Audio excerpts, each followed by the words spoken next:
ලංකා සිනමාවේ ආතල් දේවල් දෙක තුනක් වුණා. එකක් ෆාද සහ ධර්ම යුද්ධය. තිමෙත් ෆාද බැලුවනේ. ඔව් ෆාද මම බැලුවා ගීස තිබෙලු. මොනවද කියන්නේ? හොඳයි මට සාමාන්‍යයෙන් වාලම්පූරි ලෙවල් එකට එච්චරම නෑ. ඊට ටිකක් වගේ යටින් තියන්න ඕන රාණි කරට ආවද කියන්න පුළුවන්. ෆිල්ම් එකේ එහෙම මුකුත් මේ නේ නෙගටිව් පොයින්ට් එකයි කියනවනම් එහෙම කියන්න නැති තරම් පොඩ්ඩක් අර පේසින් වල ඉෂුව එකක් තිබ්බා වගේ තේරුණා මට ෆේසින් ඉෂුව එකක් සහ මේ රයිටින් ඉෂුස් කිහිපයක් තිබ්බා. මම 7 out of 10 දීපු හේතුව ඒක. මම ඒක ආයේ මේ VFX වල පොඩි ඉෂුස් වගේ තිබ්බා. තැන් දෙක තුනක් තිබ්බා එහෙම. අර ගිනි තියෙන සිද්ධිය එහෙම ගින්දර හරියට කම්පොසිට් ලා නැති කේස් එකක් තිබ්බා.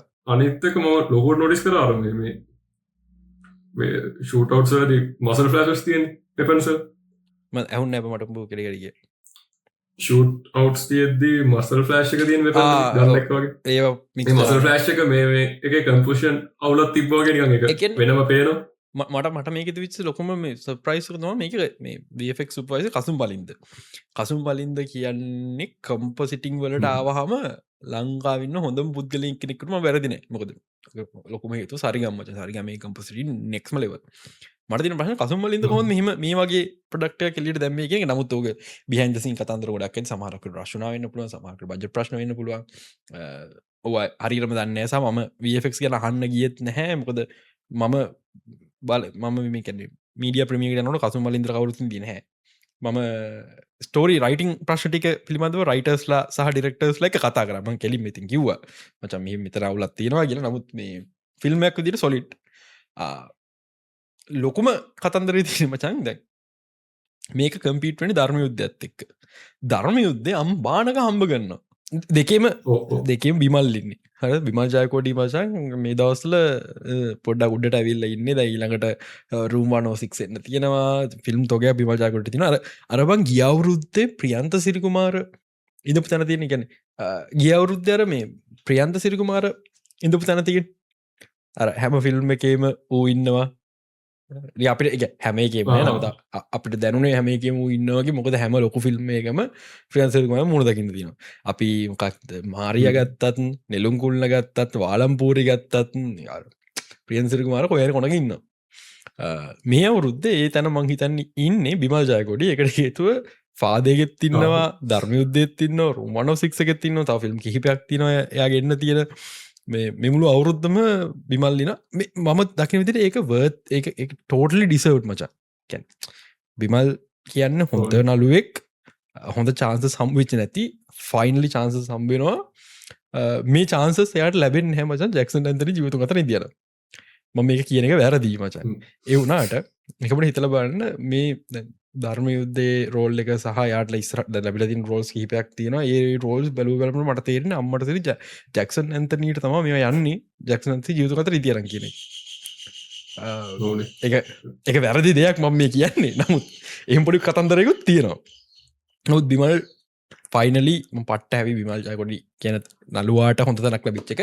නමුත් මචං මෙතන මම සෝෂල් මීඩියා වල දැකපු මාර ආත්ම කතාවක් තියෙනවා. දැන් ධර්ම යුද්ධය දෙක කොච්චර කොහොම කරත් මචං ඉන්දියන් කොපියක්. හරිද? ෆාද කියන්නේ ලංකාවේ ඔරිජිනල් ස්ටෝරි එකක්. මම දැක්ක කිහිප දෙනෙක් මචං පොඩ්ඩක් බැනගන්නවා ධර්ම යුද්ධ දෙක බලලා වැඩක් නැහැ. ඒක ඉන්දියන් කොපියක්. මේක ෆාද ලංකාවේ ගාලා ඒක තාම බලන්න ඕනේ පොඩි සිද්ධියක්. අනේ මම හිතන්නේ ලොකුවට කට්ටිය ෆාදර් එකට ලොකු හයිප් ලොකුවට ධර්ම යුද්ධ තරම් හයිප් එකක් නැහැ මම හිතන්නේ ලංකාවේ. මට එහෙම තේරුණා. ධර්ම යුද්ධයට මාර හයිප් එකක් තියෙනවා. ෆාදර් එකට ඉතර නැහැ. ඒක ෆාදර් හයිප් එකක් තියෙනවා. මම කියන්නේ ඒක තමයි මේ මොකද මමත් ෆාදර් බලනවා මම ඔය ස්ටේටස් එකම දැම්මනේ. අර ක්ලිප් එකක් දැම්ම ෆිල්ම් එකේ මේ ඒක තමයි අහනවා මේ this කොපි කියන්නේ රීමේක් එකක් කොපි එකක් දෙලා මම නෑ මේක ඔරිජිනල් ස්ටෝරි එක ඌ හිතන් ඉඳලා තියෙන්නේ මම ධර්ම යුද්ධ දෙක බලන්න ගියා කියලා. මෙහෙමයි ෆාදරකට සැලකිය යුතු මට්ටම හයිප් එකක් තියෙනවා. ඒකට දැන් දවස් 20න් කෝටි 15ක් හෙව්වනේ. කියන්නේ දැන් මචං ෆිල්ම් එක හොයන්න ඕනේ ගාන හොයලා ඉවරයි. එතනින් එහාට හොයන හැම සතයක්ම මචං ආතල් එකට හොයන එක. ධර්ම යුද්ධයට ලොකු හයිප් එකක් තියෙන හේතුව ධර්ම යුද්ධ එක ලොකු හිට් එකක්. يعني ටිකට් මිලියනයක් විකුණුවා. ඒ දවස්වල කෝටි 22කට ආසන්න ගාණක් හෙව්වා. දැන් chance එක තියෙනවා මචං කෝටි 50කට කිට්ටු වෙන්න හොයන්න ධර්ම යුද්ධ දෙකට.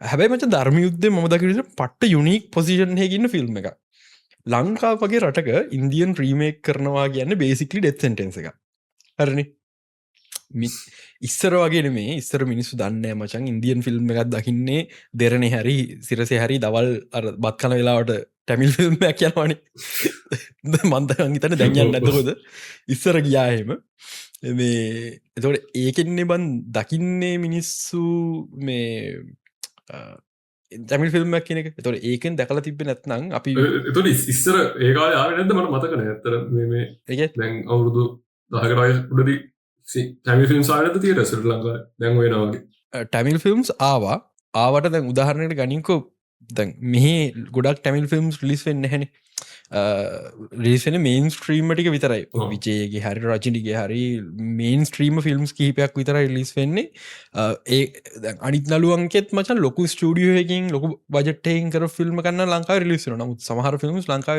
රිලිස් වෙන්න ඒ රිලිස්සුනත් මචන් අයිලන් වයිට් කොමත් රිලිස් වෙන්න ගැන් කොළමින් පිට මිනිස්සු ගොඩක් දකින අඩුයි ටැමිල් ෆිල්ම් ඔය ටැමිල් පලාත්වල ඇරෙන්න්න යාපන තිරකුණ මලේ මචන් අනිවාරෙන් ටැමිල් ෆිල්ම් රිලිස්සනවා නමුත් අපි ගමක උඹලෑගෙවල් පැත්ත ටැමිල් ෆිල්ම්මක් හෝල්ලට කියල මිනිස් බල නෑන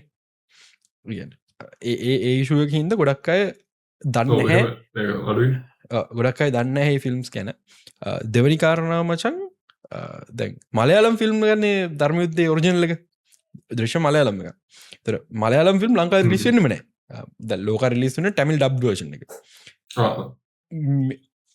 එකන ඉස්සර මිනිසුන්ට ඔය ටීවගේ දැක්කෙන නම් දන්නේ නැහැ මේක ට්‍රමිල් ෆිල්ම් එකක්ද ඉන්දියන් එකක්ද මොකක්ද කිය දෙක මේ ඒක නිසා මිනිස්සු මචන් සිංහල ෆිල්ම් එකක් කියන්නේ ඉන්දියන් කොපියක් ගවම හෝල්ලකට කිය බල්ලවෙල්ල පුදුම් වෙලායනවා දැන් එහෙම කරන්න බැහැ දැන් මචන් ෆිල්ම් එක ට්‍රේල එක වැටෙන්න්නත් කලින් ඒක ටැමිල් ෆිල්ම් එක මොකක්ද කියලා කමට සෙක්ෂන්ගේ වැටලිවර ෆස්බුක් එක ඉඩසක වයිල්ල දැමුද මුදාහන්මට අභීත කියල ෆිල්ම්මක් කරවා පෙරරි මාසේ ඒ ෆිල්ම් එක කේ මචන් ඔක්කොම පලොට් කියන ඔක්කෝමටික මචන් ඔෆිසිල් පේජ්ක කමට සක්ෂණ එක තියෙනවා මේ එතකොට මචන් ටැම් ඉන්දියන් ෆිල්ම් එක ක්‍රීම එකක් කොපිය රීමක් අතර දෙක වෙනත් තින කොපිය මචන් අවසර ගන්නතු ගහන්නේ මං දන්න තරම අභීතහෙම සිටුවේෂන් එක ධර්ම යුද්ධය මච රීම එකක් එක අවසරරන් ගහලදී එතකොට එම රීම එකයක් ගහනව ගැන්නේ කෙලිම ඩෙත් සෙන්ටන්ස එකක් මිනිස්සු මචන් ෆිල්ම් එක එන්න කලින්ම ෆිල්ම් විනාස කළ දාන නමුත් ධර්ම යුද්ධය මචන් පට්ට යුනික් තැනක තියෙන්නේ එකට හේතුව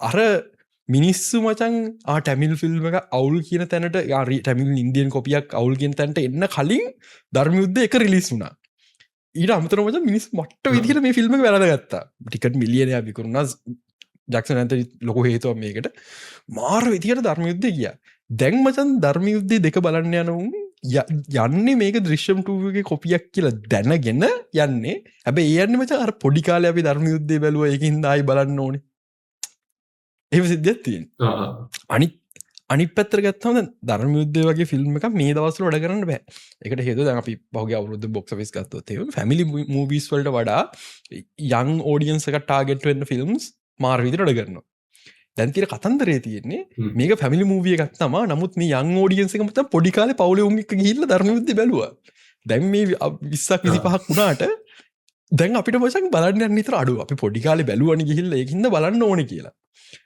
ඒ වගේම මේ ෆිල්ම් එක බලන 90ක් මචං මලයාලම් එක බලන්නේ මම කතා කරපු කීප දෙනෙක්ටම ගියායට ඒගොල්ලෝ කියන්නේ අඩු මං ඉන්දියන් එක බලලා නැහැ උනට මේ ෆිල්ම් එක පට්ට එතකොට මේක එන ෆ්‍රෙෂ් ටේක් එකක් නේ උන්ට මම බලලත් නැහැ මම බලලත් නැහැ දෘශ්‍යම් ඉතාලකෝ මේ මේක ඉන්දියන් කොපි එකෙත් මං කියන්නේ එක එක වර්ෂන්ස් තිබ්බද කියන්නේ ඔව් තෙලුගු වර්ෂන් එකක් හින්දි වර්ෂන් එක හින්දි වර්ෂන් එකත් ටැමිල් එකක් තිබ්බා ඉන්දියාවේ රීමේක් ගොඩක් තියෙනවා ඒක තමයි ඒකත් හැබැයි ඒකත් රීසන් එකක් වෙන්න පුළුවන් නේද